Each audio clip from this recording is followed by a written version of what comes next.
I'm Mphele Sylvia Yelane, Economic Analyst and Managing Director of Ezamazwe Education Centre for Innovation.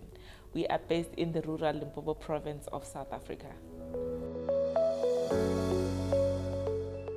We are based in a township that has about 4,000 households. Then we have different villages around. In the country, we have 90% that is in rural villages. Is not exposed to anything. Out of 10 children born in rural communities, only 2 get a chance to get to varsity. Why?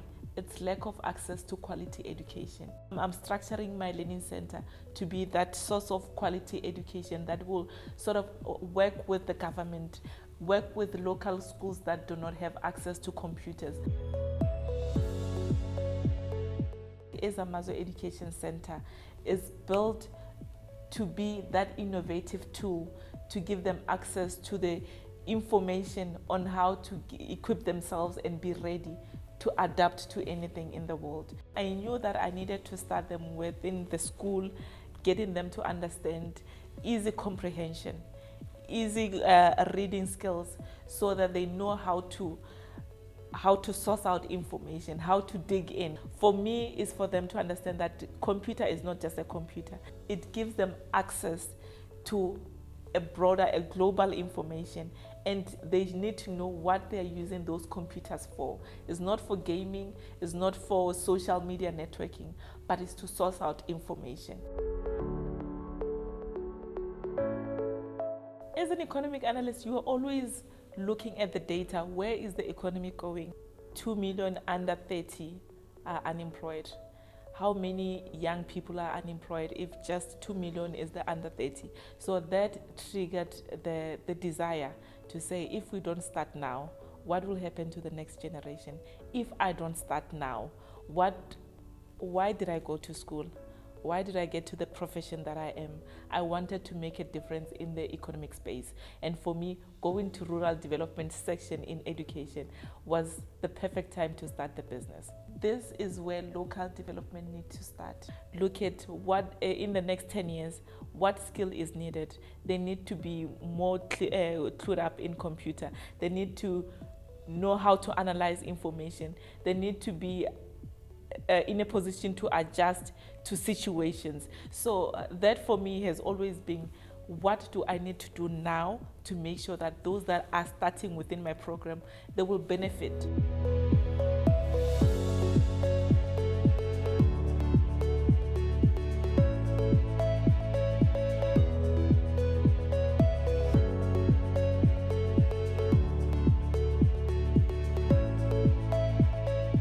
We are looking to give these learners exposure to what other people in different countries are doing. You see what is happening in Germany, you see what is happening in China. How are they upskilling their own youth? Because the market is ready for South Africans. Everyone is talking about coming to Africa. I wish everyone would say, when I need a specific skill, they will say, there's a village somewhere in South Africa where there is a skill. They look like they have access to all the resources. They just need the market. There's still this mindset that no one can just wake up and start a business. So if you're a black female, you are young as me, who is behind you?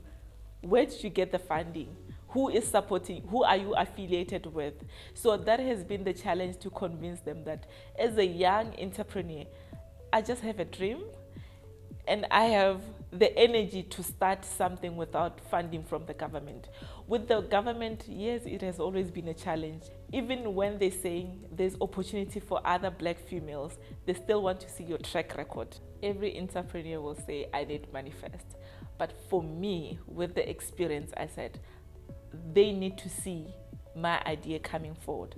So I needed to get the right team first. It was a struggle to find the right team. It's still a struggle that people in rural communities, either they are unemployed or they've never been in an employment.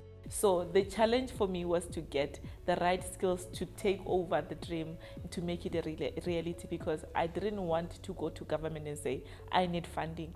I wanted to go to the government or to big corporates and say, I've been doing this, please assist me to upscale it. That is what I want the government to see, that I did not just sit and wait for funding, and which I want other female entrepreneurs to start thinking that we do not need money.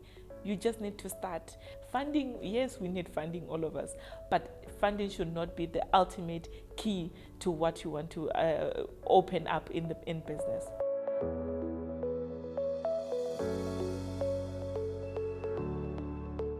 I knew I needed to change when COVID happened. With learning centers, it's easy. You change the setup. Instead of them sitting next to each other, you broaden the space.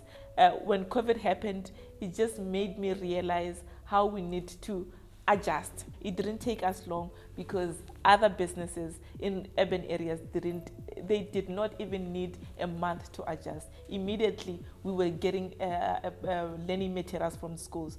I wanted to apply that within the rural as well, that while your normal schools are closed, we are not closing.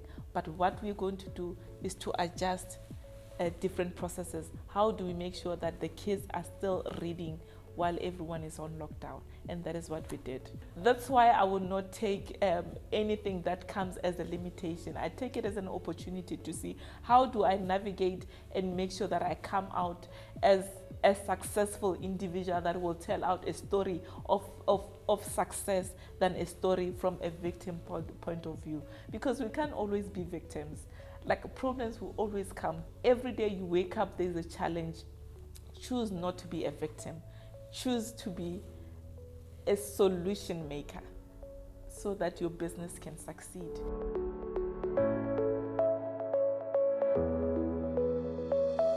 South African youth has what it takes to succeed.